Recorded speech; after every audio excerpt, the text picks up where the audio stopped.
ఈరోజు ఈ పత్రికా సమావేశం ముఖ్య ఉద్దేశం, నిన్నటి రోజు Nandyal Janasena party point of contact, అలాగే జనసేన పార్టీలో ప్రోగ్రామ్ కమిటీ స్టేట్ సెక్రటరీగా ఉన్నటువంటి వై విశ్వనాథ్ నిన్న పార్టీని వీడి వైసీపీలో చేరడం జరిగింది.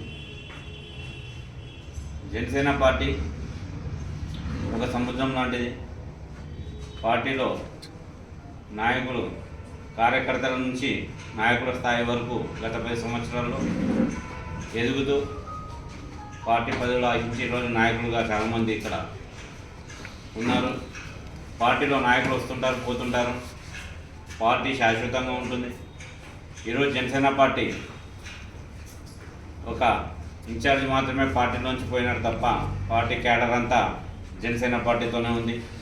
ఈరోజు జనసేన పార్టీలో ఏ కార్యకర్త అయినా, ఏ నాయకుడైనా కార్యకర్త స్థాయి నుంచి నాయకుడి స్థాయి వరకు ఎదిగిన క్రమం మేము 10 సంవత్సరాల్లో. ఈరోజు ఏ కార్యకర్త కానీ, ఏ నాయకుడు కానీ పవన్ కళ్యాణ్ గారి ఆశయాలను, పవన్ కళ్యాణ్ గారిని ముఖ్యమంత్రిగా చేయాలని ఒకే ఒక ఆశయంతో ఈరోజు జనసేన పార్టీలో కొనసాగుతున్నారు. అంతే తప్ప ఎవరైనా ఒక పార్టీ నుంచి వెళ్తే వాళ్ళ ఇంట వెళ్ళే పరిస్థితి జనసేన పార్టీ సంస్కృతిలో లేదు. ఎందుకంటే వచ్చిన వాళ్ళు ఒక్కరే వెళ్తారు తప్ప ఆయన అంటే 10 మంది జనసేన కార్యకర్తలు తీసుకెళ్లే పరిస్థితి ఇక్కడే కాదు, రాష్ట్రంలో ఎక్కడా లేదు. ఈ పార్టీ బలం పవన్ కళ్యాణ్ గారు. ఆయనను చూసే పార్టీలు ఉంటారు కాబట్టి జనసేన పార్టీలో నిన్న 1-2 నాయకులు పోయిండొచ్చు తప్ప మా పార్టీ క్యాడర్ అంతా జనసేన పార్టీలోనే ఉంది. పవన్ కళ్యాణ్ గారి ఆదేశాల మేరకు రాష్ట్రంలో ఉమ్మడి అభ్యర్థుల విజయం కోసం ఎలా శ్రమిస్తున్నారో నిన్నటి నుంచి కూడా అదే క్రమం జరుగుతుంది. రేపటి నుంచి కూడా నంద్యాల పట్టణంలో జనసేన పార్టీ నాయకులు, కార్యకర్తలు అందరూ కూడా ఖచ్చితంగా ఉమ్మడి అభ్యర్థులు ఎవరైతే ఉన్నారో తెలుగుదేశం పార్టీ నాయకులు, ఎంపీ అభ్యర్థి కానీ ఎమ్మెల్యే అభ్యర్థికి విజయానికి తీవ్రంగా కృషి చేస్తారు. ఇంకా రెట్టించిన ఉత్సాహంతో కృషి చేసి నంద్యాల పార్లమెంట్లో కానీ, నంద్యాల అసెంబ్లీ నియోజకవర్గంలో కానీ ఉమ్మడి అభ్యర్థుల కృషి కోసం జనసేన పార్టీ నాయకులందరం కూడా పనిచేస్తామని, కాబట్టి ఎవ్వరు కూడా నాయకులు వెళ్ళినంత మాత్రాన ఇక్కడేం పార్టీ ఖాళీ అవుతుందని చాలామంది అనుకుంటున్నారు. మీ వెంటలేంది నాయకుడు మాత్రమే, కార్యకర్తలు మాత్రం మొత్తం జనసేన పార్టీతో ఉన్నారు. జనసేన కార్యకర్తలందరికీ భరోసా ఇస్తున్నాం. మనం పవన్ కళ్యాణ్ గారు ఏంటే నడుస్తాం.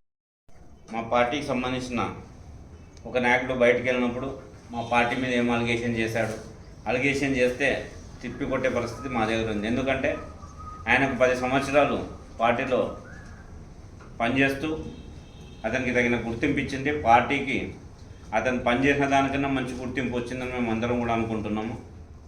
పార్టీ మీద ఎక్కడ అలిగేషన్ చేయలేదు. ఈరోజు పార్టీ పరంగా పవన్ కళ్యాణ్ ఆదేశాల మేరకు బేషరతుగా ఎక్కడ కూడా జనసేన పార్టీ నాయకులు 14 నియోజకవర్గాల్లో, కర్నూలు జిల్లాలో, ఉమ్మడి కర్నూలు జిల్లాలో ఎక్కడ కూడా ₹1 ఆశించకుండా ఈరోజు తెలుగుదేశం పార్టీ విజయానికి కృషి చేస్తున్నప్పుడు నాయకులను సమన్వయం చేసుకుంటూ ముందుకెళ్లాల్సిన బాధ్యత ఉంది. సరే, వ్యక్తిగత కారణాలు, వ్యక్తిగత ఇబ్బందులు ఆయనకుంటే వెళ్ళిండొచ్చు. అట్లాంటిది మేము మళ్ళీ ఒకసారి మేము కూడా సభాముఖంగా, పత్రికాముఖంగా తెలియజేస్తున్నాం నాయకులకు అందరికీ, తెలుగుదేశం పార్టీ నాయకులకు, మీ విజయానికి మేము బేషరతుగా పనిచేస్తున్నాం. మమ్మల్ని గౌరవించుకొని మా కార్యకర్తలకు అందరికీ తగిన ప్రాధాన్యత ఇచ్చే బాధ్యతను కూడా మీరు తీసుకోవాలా.